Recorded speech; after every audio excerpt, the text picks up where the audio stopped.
नहीं। शराब को इस्लाम में हराम क्यों किया गया है, उसके कई रीजन अब तक आप देख चुके हैं, और उसी में एक रीजन और है जो आपको जानना चाहिए। एक 24 साल का लड़का जो सुबह सुबह शराब पीता है, उसके फादर घर में नहीं होते, शराब के नशे में उसे कुछ समझ नहीं आता और अपनी ही मां का रेप करता है। Hello friends, welcome back to my YouTube channel. So मैं हूं राजपूत एंड गाइस, आज हम देखने वाले हैं कि इस्लाम धर्म में शराब क्यों बैन होता है। तो मैं इस चीज़ को जानने के लिए काफ़ी उत्सुक भी हूँ एंड मैं काफ़ी प्राउडली ये चीज़ कह सकती हूँ कि मैं इस चीज़ को फॉलो करती हूँ। मैंने आज तक जीवन में कभी भी अल्कोहल का सेवन नहीं किया है और ना मैं कभी जीवन में करूँगी, क्योंकि ये मुझे ऐसा लगता है कि ये सारी परेशानियों का जड़ होता है, बहुत सारी चीज़ों का प्रॉब्लम्स का, फैमिली में, बाहर सोसाइटी में, ये सारी बहुत सारी समस्याओं का जड़ होता है।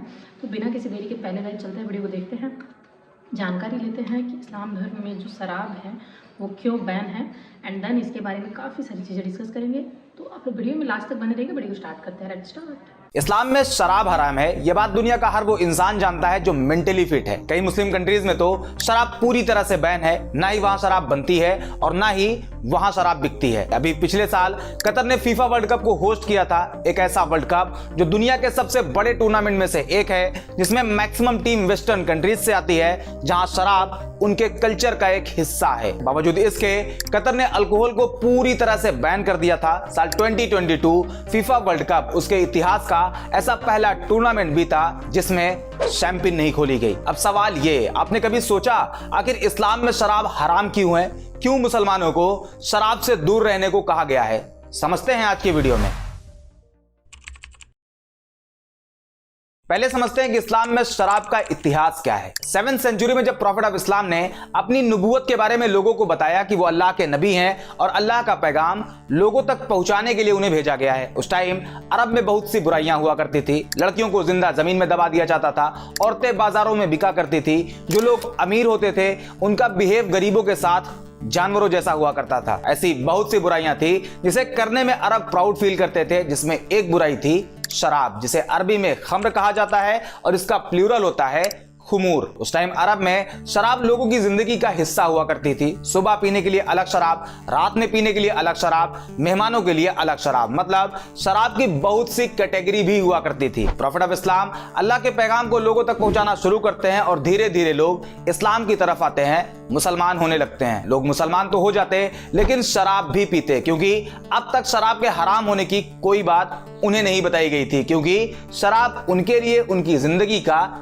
एक हिस्सा थी। लेकिन इसी बीच कुरान चैप्टर 2 वर्स 219 लोगों को बताई जाती है, जिसमें कहा गया है, ऐ नबी, ये आपसे जुए और शराब के बारे में पूछते हैं, कह दीजिए इन दोनों के अंदर बड़े गुनाह हैं, कुछ लोगों के लिए कुछ फायदे भी हैं, लेकिन बुराई फायदे से ज्यादा है। इस टाइम तक शराब को लेकर उसकी बुराई के बारे में तो बताया गया, लेकिन अभी भी शराब हराम नहीं है। जैसा भी आपको बताया, शराब अरब के लिए उनकी जिंदगी का हिस्सा थी। ऐसे में डायरेक्ट शराब को पूरी तरह से बंद कर देना सही ना होता। कुरान के चैप्टर 2 वर्स 219 को याद रखना, हम इसके बारे में आगे भी बात करेंगे और इसका कॉन्टेक्स्ट क्या है इसके बारे में भी समझेंगे। शराब को लेकर अब एक और पैगाम आता है, कुरान चैप्टर 4 वर्स 43, जिसमें कहा गया है, ऐ ईमान वालों यानी मुसलमानों, अगर तुम नशे की हालत में रहो तो नमाज के लिए ना जाओ। अभी भी शराब पूरी तरह से बैन नहीं है, सिर्फ एक बैरियर है जो ये कहता है अगर नशे की हालत में हो तो नमाज के लिए ना जाओ। यानी शराब पी सकते थे, बस नशे की हालत में नमाज नहीं पढ़ सकते थे। इस पर्टिकुलर टाइम तक इस्लाम में शराब कंप्लीटली फॉरबिडन नहीं थी, बस एक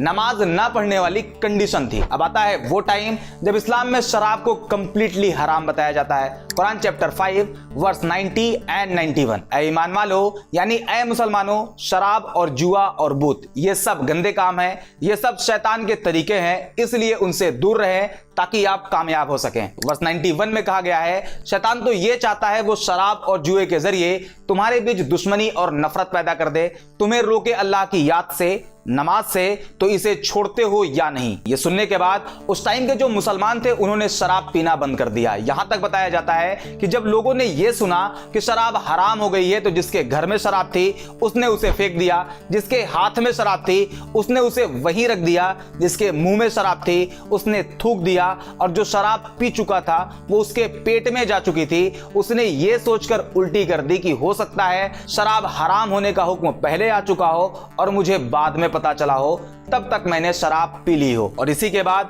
इस्लाम में शराब को हराम बता दिया गया, यानी अब कोई भी मुसलमान शराब नहीं पी सकता है। लेकिन अभी भी एक चीज थी जो पी जा रही थी।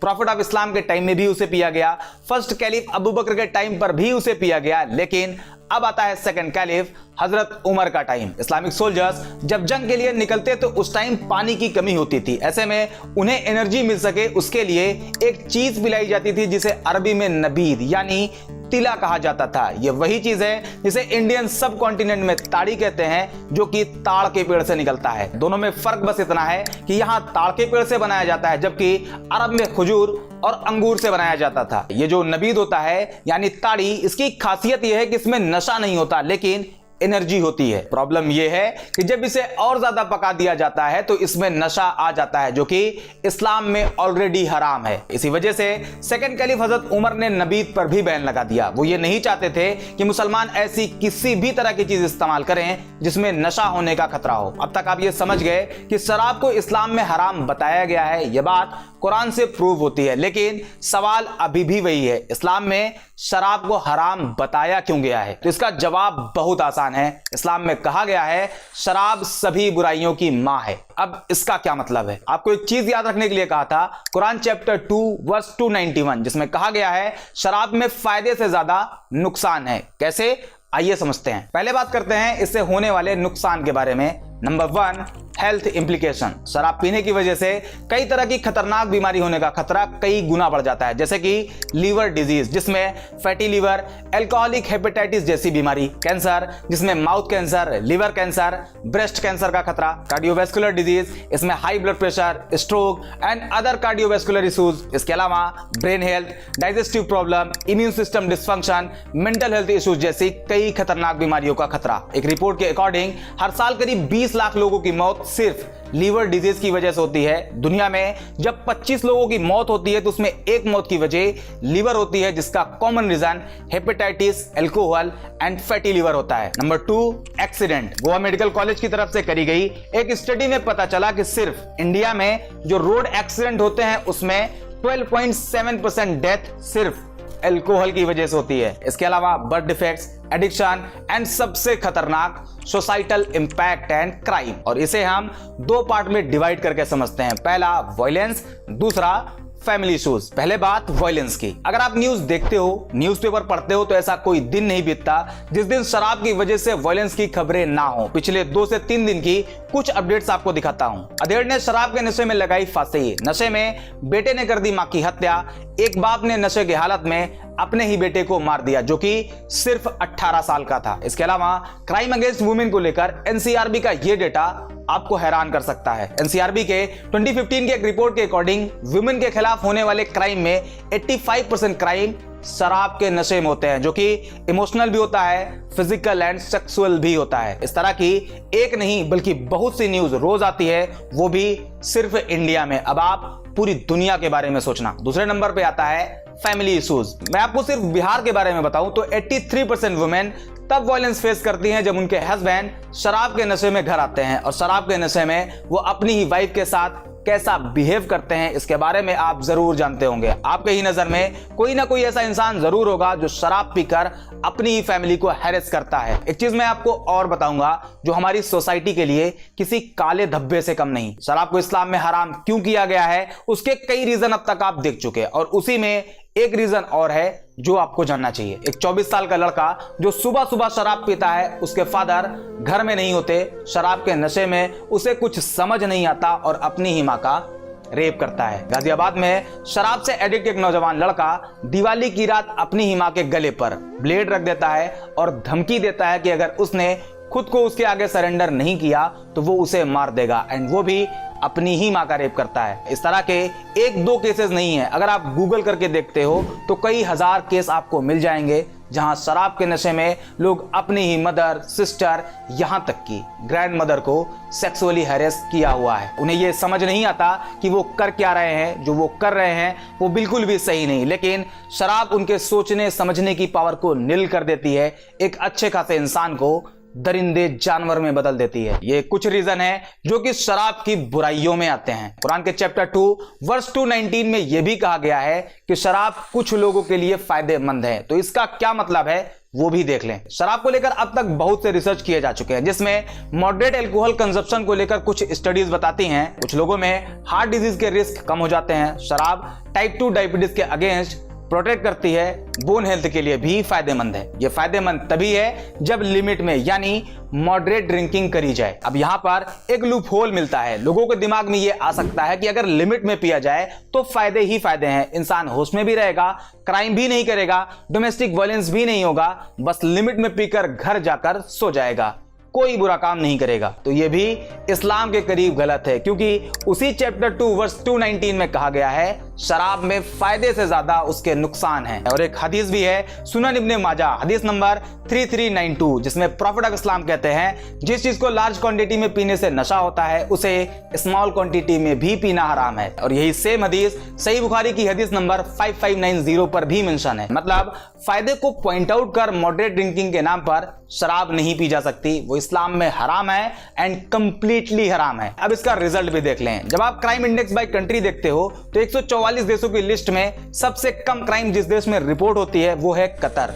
वही कतर जहां फीफा जैसे बड़े इवेंट में भी शराब पर बैन लगा हुआ था। उसके बाद यूएई और उसके ऊपर आता है ओमान, उसके ऊपर बहरीन और फिर सऊदी अरेबिया। ये वो कंट्रीज हैं जहां शराब को हराम माना जाता है। Result lowest crime rate. उम्मीद करते हैं इस वीडियो से आपको कुछ ना कुछ वैल्यू जरूर मिली होगी। इस्लाम में शराब हराम क्यों है इसका जवाब आपको मिल गया होगा। अगर हाँ तो वीडियो को लाइक जरूर करें। बाकी अगर आपको हमारा काम पसंद आ रहा और आपके लिए पॉसिबल हो तो हमें ज्वाइन भी जरूर करें। ये हमें और अच्छे से काम करने के लिए मोटिवेट करता है। आज के वीडियो में इतना ही, बाकी शेयर एंड सब्सक्राइब तो कर ही देना। मिलते हैं अगले वीडियो में। सो गाइज़ मैं ओरिजिनल वीडियो का लिंक डिस्क्रिप्शन बॉक्स में डाल दूंगी। एंड गाइज़ वीडियो देखने के बाद आप लोगों को भी समझ में आ गया होगा एंड मुझे भी काफ़ी हद तक समझ में आ गया है कि जो अल्कोहल है वो इस्लाम धर्म में क्यों बैन होता है। एक्चुअली बैन होने का काफ़ी सारा रीज़न है, क्योंकि इसमें मतलब मुझे फ़ायदे से ज़्यादा नुकसान दिखता है। एंड कितनी सारी प्रॉब्लम्स जो अभी रेप केसेस वाली चीज़ें दिखी वो काफ़ी भयानक थी। एंड मतलब सोच के ही रो काँप गया। तो एक्चुअली इसकी असलियत क्या होगी जो महसूस कर सकता देखता है। एंड लोगों ने महसूस किया होगा, मतलब जिनके घर भी लोग ज़्यादा अल्कोहल का सेवन करते हैं आप उनके घर में देखेंगे अक्सर मारपीट डोमेस्टिक वायलेंस होते रहते हैं। एंड काफ़ी ज़्यादा मतलब लोग ज़्यादा ड्रिंक कर लेने की वजह से डेथ कर जाते हैं। बहुत सारी समस्याएं इसकी वजह से आती हैं लोगों की लाइफ में। तो मैं हमेशा ये उम्मीद करती हूँ लोगों को ड्रिंक नहीं करना चाहिए एंड सब लाइफ को एकदम सीधे एकदम सच्चे मोड पर चलना चाहिए। तो काफ़ी अच्छी चीज़ कुरान में बताई गई है। अगर इस चीज़ को मान के कोई शराब को छोड़ देता है, पीना छोड़ देता है, तो ये चीज़ उसके परिवार के लिए, उसके अपनों के लिए काफ़ी फ़ायदेमंद रहता है एंड उस इंसान के लिए भी उतना ही ये चीज़ फ़ायदेमंद रहता है। तो मतलब मैं आज ये वीडियो देख के काफ़ी अच्छा फील कर रही हूँ, अच्छा महसूस कर रही हूँ। कोई एक ऐसी किताब जिसमें एक गलत चीज़ को बैन किया गया है एकदम सही है, ऐसा होना चाहिए। एंड डेफिनेटली सबको ही इस चीज़ को मानना चाहिए। कोई किसी भी धर्म से बिलोंग करता हो उसको ये चीज़ ज़रूर मानना चाहिए कि अल्कोहल का सेवन नहीं करना चाहिए। सो गाइस आज का वीडियो आप लोगों को कैसा लगा, आज का टॉपिक कैसा था। एंड सैयद आदिल भाई आपने ये वीडियो मुझे शेयर किया, सो आपको बहुत बहुत शुक्रिया ये वीडियो शेयर करने के लिए। काफ़ी ज़्यादा नॉलेजेबल था ये वीडियो मेरे लिए एंड बहुत सारी आपके सजेशंस की वीडियोज़ मैं लेके आती रहूँगी। तब तक के लिए guys bye bye, take care.